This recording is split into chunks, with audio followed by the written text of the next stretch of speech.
오늘 우리가 읽은 본문에 보면 사도 바울이 골로새 교회 성도들에게 이제 권면한 8가지 마법의 단어들, 마법의 언어가 나옵니다. 그 중에 3가지만을 생각해 보면서 은혜를 나누려고 합니다. 먼저 골로새가 어느 지역에 있으며 어떤 상황이 있었기 때문에 본문을 사도 바울이 이야기했는지 그 배경을 알면 한층 더 이해하기가 쉽습니다. 골로새서, 에베소서, 빌립보서, 그리고 빌레몬서 이 4서신서를 옥중서신이라고 합니다. 사도 바울이 감옥에 갇혀서 쓴 편지지요. 근데 그 감옥이 어디인지 사실은 모릅니다. 많은 사람들이 로마 감옥이라고 주장하지만 로마 감옥에서 썼을 수 있는 개연성은 사실은 거의 없어요. 근데 빌레몬서에 보면 이제 그 에베소에 있을 때 이 감옥에 갇혀 있었던 그 사실을 상기하면서 너는 내가 갈 텐데 손님방을 좀 준비해 놔라. 그런 이야기를 통해서 볼 때 아마 에베소에 사역하다가 감옥에 갇혀 있었던 시기가 있었지 않았을까 추정합니다. 어쨌든 그건 중요한 게 아니에요. 이 골로새, 그 골로새 교회는 사실은 사도 바울이 한 번도 가보지 않았어요. 그러니까 골로새 교회가 어떤 교회인지 잘 알려있지 않습니다. 사도 바울이 개척한 교회들은 사도행전에 나와 있기 때문에 어떤 형편과 환경에서 개척했고 그리고 그 도시가 어떤지 알 수 있지만 골로새는 알 수가 없습니다. 골로새 교회는 사도 바울의 제자인 에바브로디도가 개척했습니다. 두 번째 이 골로새서의 특징은 지정학적으로 볼 때 지금의 터키 이 부르기아 지방에 있는 도시예요. 그런데 골로새 교회에 편지를 보내면서 사도 바울이 골로새 교회 성도들의 이름을 딱 한 번 불러요. 그리고 그 옆에 있는 라오디게아 교회 성도들을 5번 부르고 그리고 히에라볼리라는 도시를 딱 한 번 불러요. 그러니까 골로새서인지 라오디게아서인지 헷갈려요. 그러니까 골로새와 라오디게아, 히에라볼리 이 3도시가 인접해 있는 도시였습니다. 우리식으로 따지면 김포, 파주, 고양시 이 정도 됩니다. 자, 이 골로새 교회, 이 교회의 이제 그 특징 3번째는 이 교회를 사도 바울이 이제 언급하면서 이 라오디게아 교회를 더 많이 언급을 했는데 요한계시록 3장에 보면 라오디게아 교회를 향해서 사도 바울이 이렇게 책망합니다. 내가 말하기를 나는 부자라 부유하여 부족한 것이 없다나 내 곤고한 것과 가련한 것과 가난한 것과 눈먼 것을 알지 못하느냐. 그러면서 라오디게아 성도들은 자기 만족에 빠져 있는 사람들이었습니다. 나는 부자라 부유하여 부족한 것이 없다라고 사람들이 이제 생각했어요. 맞습니다. 라오디게아는 물질적으로 풍부한 도시였습니다. 그러니까 라오디게아, 골로새, 히에라볼리는 다 비슷한 상황이었습니다.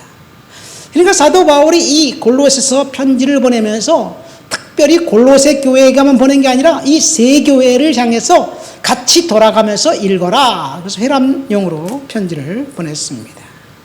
자, 이것이 골로새서의 그 배경입니다. 그런데 골로새 교회 성도들은 지금 사탄의 강력한 공격을 받고 있었습니다. 누가 철학과 헛된 속임수로 너희를 꾀더냐라고 사도 바울이 이야기하는 것을 볼 때 교묘한 말로 공교한 언어로 성도들을 유혹하는 무리들이 있었습니다. 그들은 아마 그 다른 서신에 있는 것처럼 율법을 지켜야 한다는 변질된 복음, 그래서 성도들이 진짜 복음이 무엇인지 헷갈리고 있는 상황이었습니다.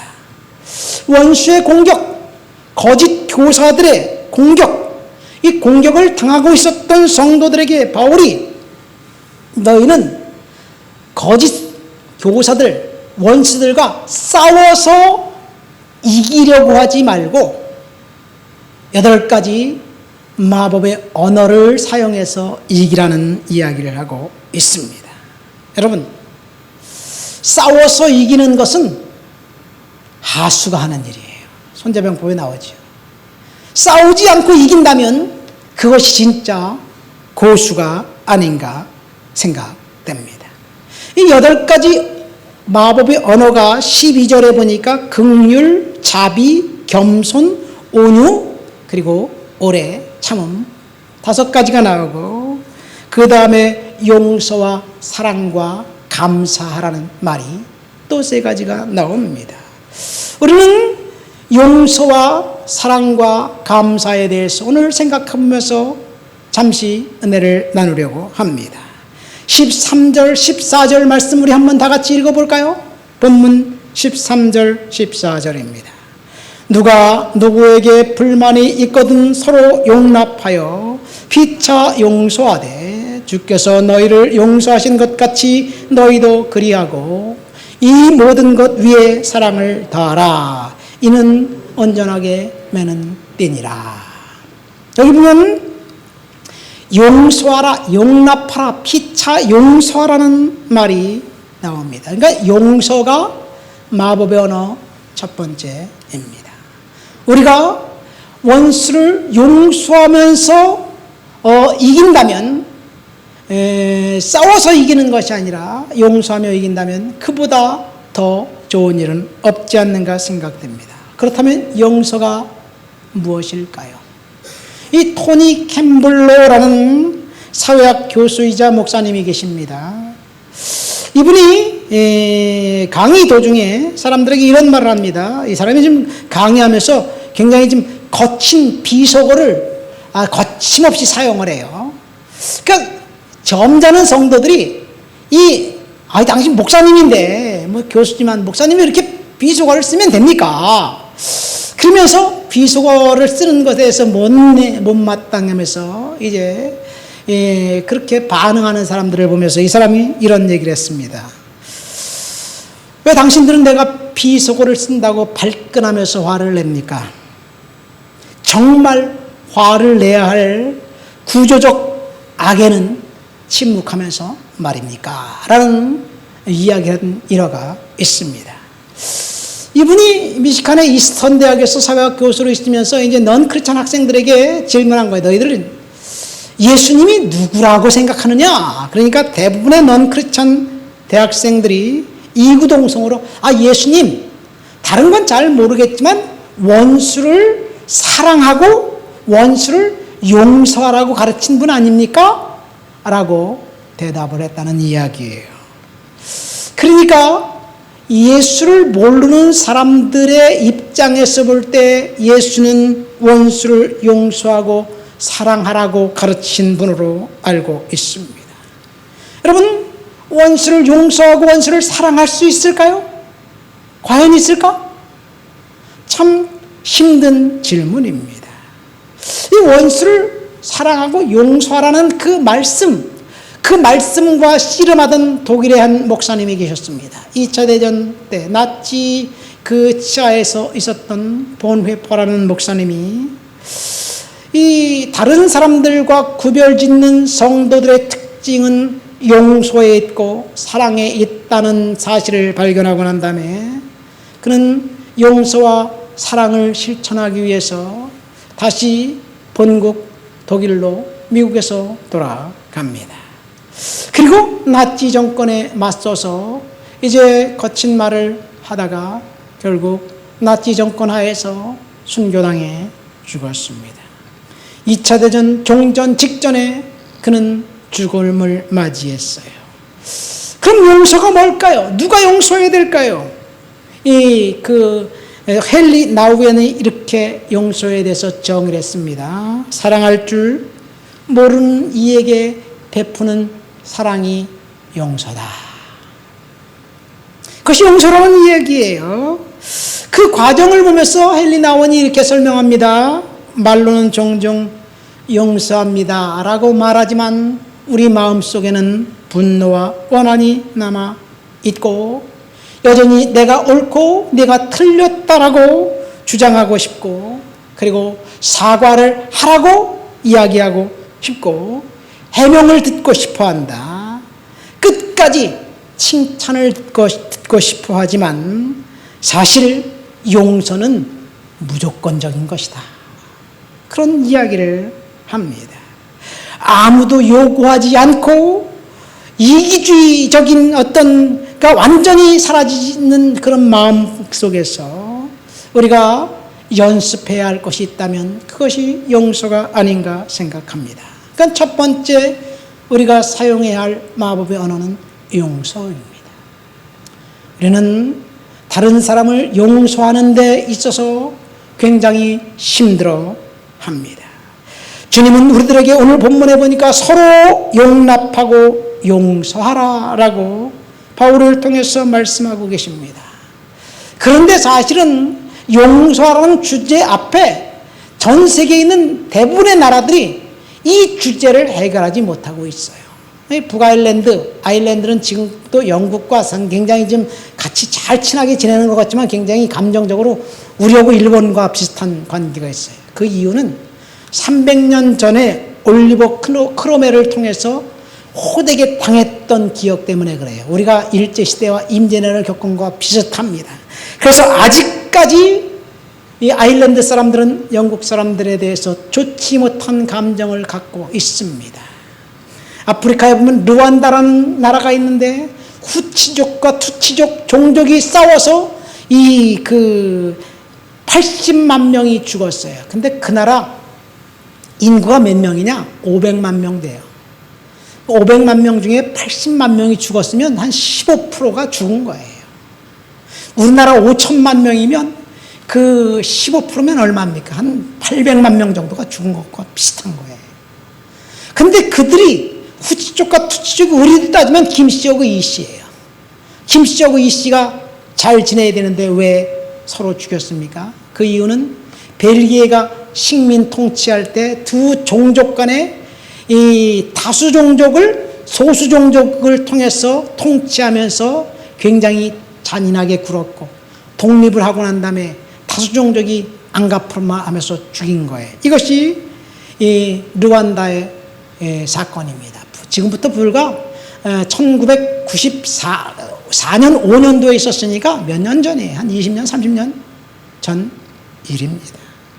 천진난만한 아이들이 죽었습니다. 왜? 용서하지 않았기 때문에 그렇습니다. 여러분, 우리는 하나님 앞에서 용서해야만 할 줄 믿습니다. 우리는 왜 용서하지 못하나요?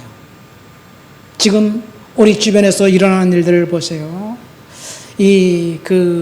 정치권에서 정권을 심판해야 된다 말하니까 또 한쪽에서는 우리가 청산해야 될 것은 정권이 아니라 이제 운동권, 가짜 운동권이다 이렇게 이야기하면서 서로 다투고 싸우고 있습니다.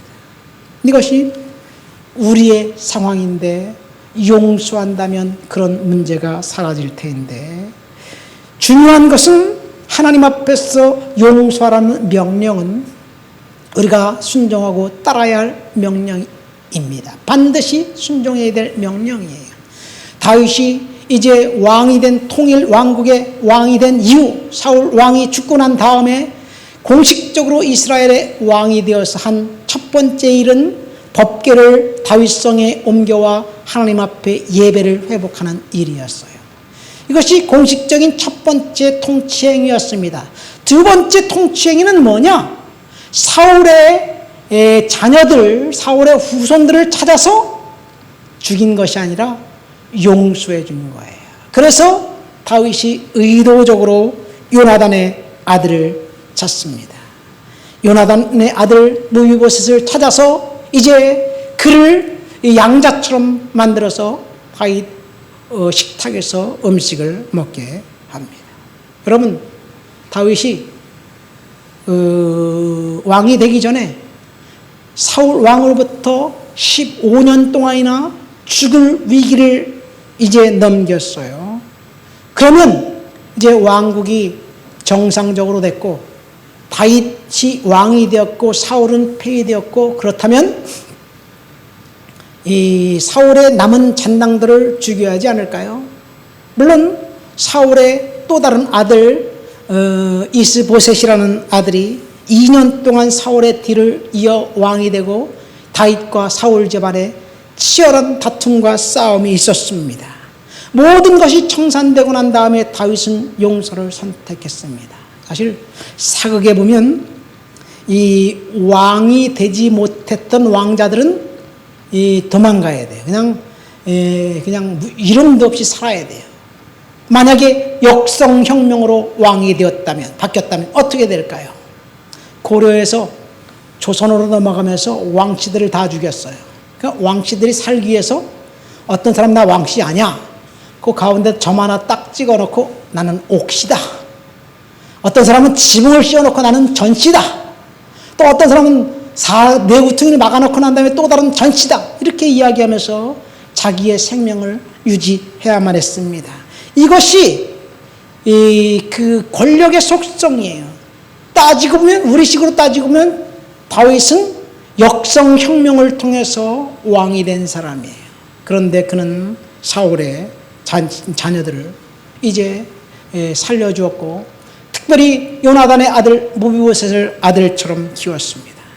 다윗이 하나님 앞에 예배하는 일에 최선을 다했고, 두 번째 용서하는 일이 그의 통치 행위 두 번째였기 때문에 아마도 다윗은 후대에 칭송받는 성군이 되지 않았을까 생각됩니다. 우리는 지금 용서를 해야 합니다. 적폐를 청산한다. 정권 심판이다. 이 심판은 하나님께서 하실 일들이에요. 우리는 누군가를 잘못했고 잘했다고 따질 수가 어디 있겠습니까? 다른 사람이 잘못한 것을 적폐를 청산한다면, 적폐 청산이 끝나면 그 잘못한 사람들을 다 죽여야지 진짜 적폐가 청산되는 것이 아닌가 생각됩니다. 우리는 반드시 용서를 해야 합니다. 그럼 누가 용서해야 되나요? 내가 용서해야 됩니다. 누가 용서해야 되나요?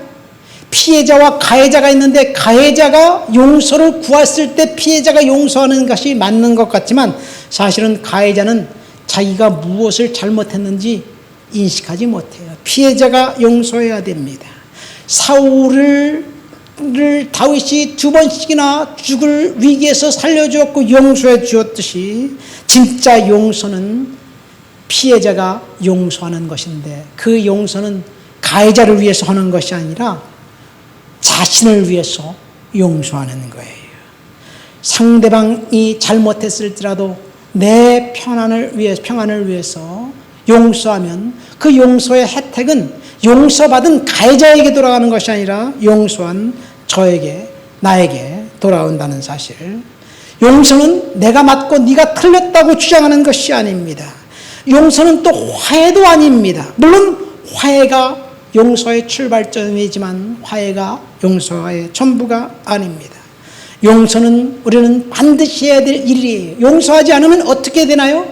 그 피해는 고스란히 우리에게, 용서하지 않은 사람에게 돌아옵니다. 이솝 우화에 포도밭 우화가 나오잖아요. 여우란 놈이 가끔 내려와서 포도밭을 헤집고 다니면서 포도 열매를 따먹고 아주 골치가 아픈 거여서 농부가 너무나 포도밭을 헤집고 다니는 여우가 괘씸해가지고 잡아가지고 그 꼬리에다 불을 붙여놓은 거예요. 너도 한번 된통 당해봐라. 그 뜨거운 맛을 봐라. 그랬더니 그 광경을 본 이솝 우화니까 신이 그 용서하지 못한 사람의 그 나쁜 마음을 가지고 그 꼬리에 불이 붙은 여우를 포도밭으로 쓸어 들여보낸 거예요. 그래서 포도밭이 다 타버렸어요. 중요한 것은 화가 나서 복수했다고 그것이 끝난 것이 아니라 그 복수의 그 결과는 자신에게 돌아온다는 것. 그래서 우리는 용서해야만 합니다. 이것이 부메랑 작용이라는 것이 있어요. 우리가 한 행위대로 우리에게 돌아온다는 것. 그래서 첫 번째 마법의 언어는 용서이고 두 번째 마법의 언어는 사랑입니다. 용서와 사랑은 뗄래야 뗄 수 없는 불가분의 관계입니다. 세 번째 사랑의 언어는 이 감사하라는 단어입니다. 15절부터 17절 말씀을 우리 한번 다 같이 읽어볼까요? 그리스도의 평강이 너희 마음을 주장하게 하라. 너희는 평강을 위하여 한 몸으로 부르심을 받았나니 너희는 또한 감사하는 자가 되라. 그리스도의 말씀이 너희 속에 풍성히 거하여 모든 지혜로 피차 가르치며 권면하고 시와 찬미와 신령한 노래를 부르며 마음의 감사함으로 하나님을 찬양하고 또 무엇을 하든지 일이나 말이나 다 주 예수의 이름으로 하고 그를 힘입어 하나님께 감사하라. 이 구절에 보면 감사라는 말을 세 번이 나와 있습니다. 서양 교권의 삶의 기쁨은 감사하는 마음에서 비롯된다는 말이 있습니다. 여러분, 감사의 혜택은 반드시 우리에게 돌아오는 일이에요. 제가 언젠가 간증했잖아요. 작년 이맘때쯤이나 작년 요보다 하여튼 작년 가을에서 겨울 넘어가는 그때예요. 제가 알바를 하면서 굉장히 힘든 시절이 있었어요. 너무 잔인하게 구는 그 사장님 아주 그 마음이 불편했어요. 생각 같아서는 그냥 한번 들이받고 싶은데 그러다가 내가 생각을 바꿨어요. 내가 들이받고 한마디에서 기분 좋게 뭐 한 포지 날리고 나오면 그게 뭐 나한테 득이 될 게 뭐가 있냐. 그래서 아니다. 내가 감사해야 되겠다 생각을 하면서 감사합니다. 감사합니다. 감사합니다. 이렇게 감사합니다를 속으로 중얼중얼거리면서 한 2시간 정도를 이제 일했던 기억이 납니다. 감사합니다라고 말하기 전에는 내 마음이 지옥 같았어요. 분노에 꼭 부글부글 끓어올랐습니다. 그런데 감사하다는 말을 계속해서 내가 내 입으로 고백하자 어느 순간 내 마음을 하나님이 다스려 주시는 것을 이제 알게 되었습니다. 여러분, 마음의 분노가 치밀어 오를 때 분노가 오르는 그 상황을 우리가 해결한다고 그 분노가 해결되느냐? 사실은 아니에요. 내 마음을 바꿀 수 있는 방법은 그 상황을 바꾸는 것이 아니라 감사함을 통해서 하나님이 내 마음을 만져주신다면 그 다음에 평화가 찾아오고 나를 그렇게 아주 민하게 잔인하게 비열하게 대했던 그 사람도 이해가 되는 거예요. 이해가 될 수는 없겠지만 어쨌든 이해가 되는 거예요. 저 사람이 얼마나 힘들고 피곤하면 나한테까지 이렇게 비열하게 할 수 있을까라는 생각을 하면서 내 마음이 바뀌면 그러면 상황도 바뀌는 것이고 내 마음이 바뀌니까 하나님이 천천히 풀어주시는데 하나님이 놀랍도록 풀어주신다는 것을 알게 되었습니다. 여러분, 우리의 상황을 지금 하나님이 다 알고 계셔요. 그렇기 때문에 우리가 할 수 있는 일은 감사하면서 믿음으로 하나님 앞에 기다리는 거예요. 감사는 선택이 아니라 필수입니다. 우리는 반드시 감사하면서 하나님의 은혜 앞에 살아가야 될 줄 믿습니다. 환경과 상황이 우리들을 낭망시키고 절망이 찾아오게 만들지라도 환경을 보면서 우리가 절망하고 낙심할 것이 아니라 하나님을 바라보면서 감사하면서 하나님 앞에 고백한다면 하나님이 반드시 풀어주실 시간이 올 거예요. 여러분, 어제 그 눈이 많이 온다 그래갖고 내일 아침 눈이 많이 올 것 같은데 그런 생각이 했는데 눈이 안 왔어요. 눈이 오는 추운 겨울에 아무리 열심히 기도한다고 꽃 피고 열매를 맺을 수 있을까요? 열매 맺고 꽃 피고 열매 맺는 것은 눈이 우리가 기도를 열심히 한다고 되는 것이 아니라 물론 기도도 열심히 해야 되겠지만 겨울이 지나야 봄이 되어야 새싹이 돋고 또 시간이 지나야 꽃이 피고 또 시간이 지나야 열매를 맺게 되는 거예요. 그러니까 우리는 하나님 앞에 감사하면서 믿음으로 지금 견디는 것, 그러면 하나님이 때가 되면 추운 겨울이 지나고 이제 날씨 따뜻한 봄날이 찾아오면 그때서 하나님이 풀어주시는 것을 알게 될 것입니다. 중요한 것은 하나님 앞에 감사하며 믿음으로 살아갈 때 마귀가 우리를 공격했던 올무로부터 저와 여러분들이 해결되게 될 줄을 믿습니다. 오프라 윈프리라는 여성이 있었어요.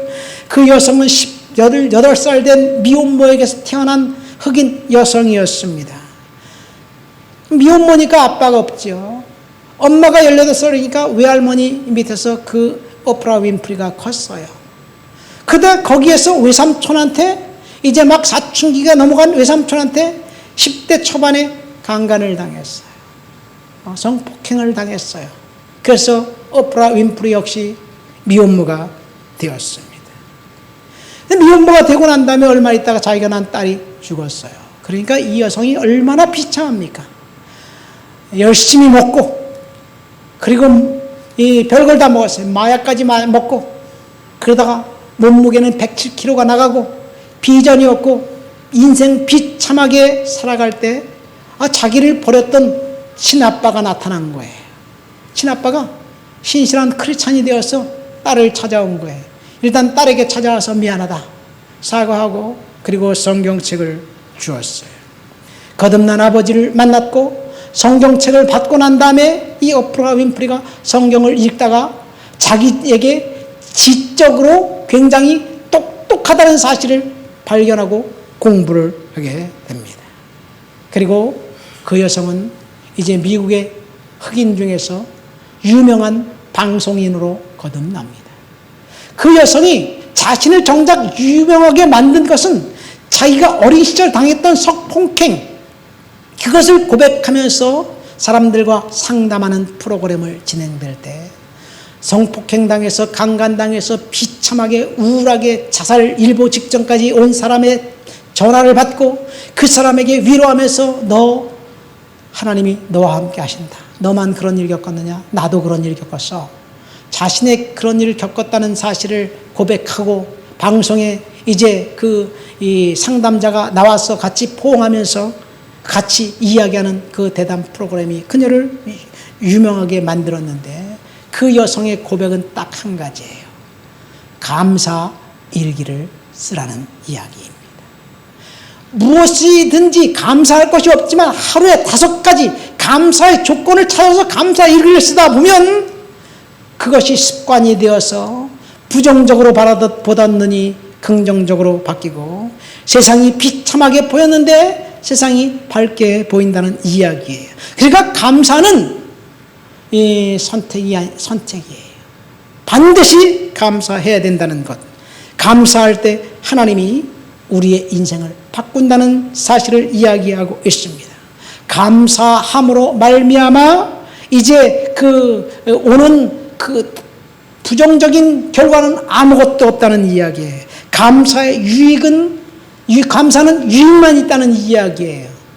어떤 상황이 될지라도, 지금 비참한 상황일지라도 그 상황 속에서 감사하면서 하나님 앞에 고백할 때 그 상황을 허락하신 하나님의 섭리를 깨닫게 된다는 이야기예요. 여러분, 우리가 스스로 통제할 수 없는 상황이 되었을 때 그때는 우리가 우리 자신을 컨트롤하는 것이 아니라 하나님께 맡겨야 될 줄 믿습니다.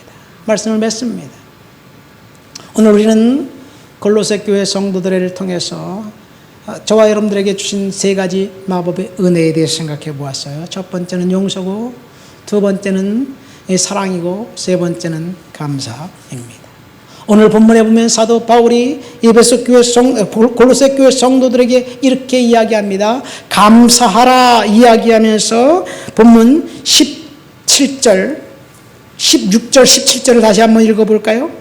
그리스도의 말씀이 너희 속에 풍성히 거하여 모든 지혜로 피차 가르치며 권면하고 시와 찬송과 신령한 노래를 부르며 감사하는 마음으로 하나님을 찬양하고 또 무엇을 하든지 말이나 일이나 다 주 예수의 이름으로 하고 그를 힘입어 하나님께 감사하라.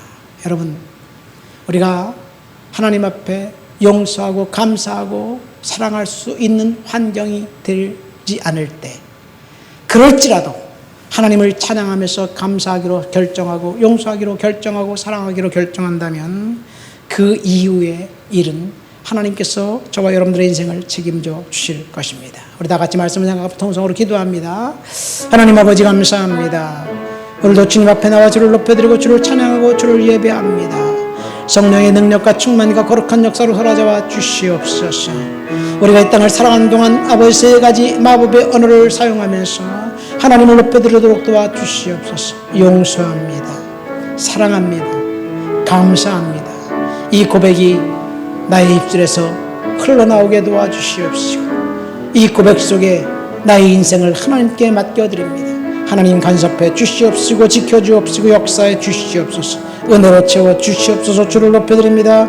예수님 이름으로 기도합니다. 아멘. 하나님께